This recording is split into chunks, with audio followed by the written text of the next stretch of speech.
Hello guys, Piccolo ng taga-Bukid nga pala. Dito, pinakita ko yung harvester na pupunta sa palayan namin para mag-harvest.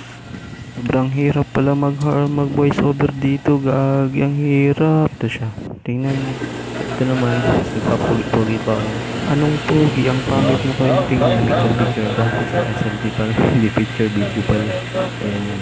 Tawag dito. Salamat yan. Hindi ko na pala binibigyan namin at medyo mahaba. So yun, pinakita ko yung Baliwala ka pasak na yun ano? balik na pala yung operator ng dalawa. Yung isa nag-drive. Lalagay ng tao. Bali pala may binigay ng tao. 30 pieces. Tapos yung harvester.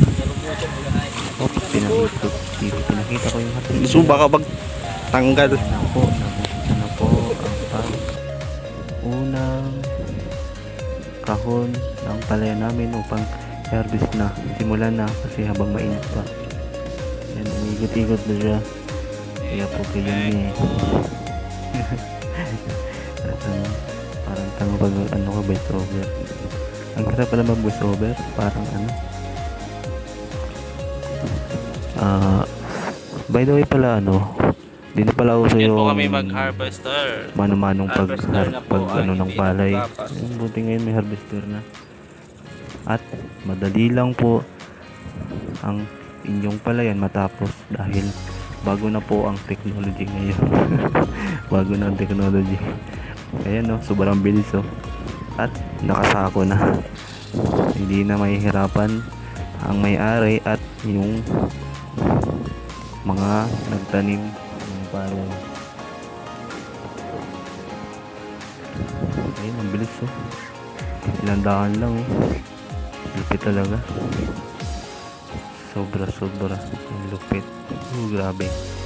Sobra na yan. Minegos-negos na ni Insan. Sige, diretso yung Insan. Di ba ang bilis oh. Pag ano pala ng harvest, pag ano pala ng machine na yun, diretso ako palay sa sako. Bilis, galing. The best talaga. Saka hindi po sila walang sayang. Yan o. Napaka-high-tech talaga. Yan o. Boom. Magbe. Bilis. Bilis yan. Natapos na yung video ko. Hindi ko na pinakita yung iba kasi medyo mahaba na.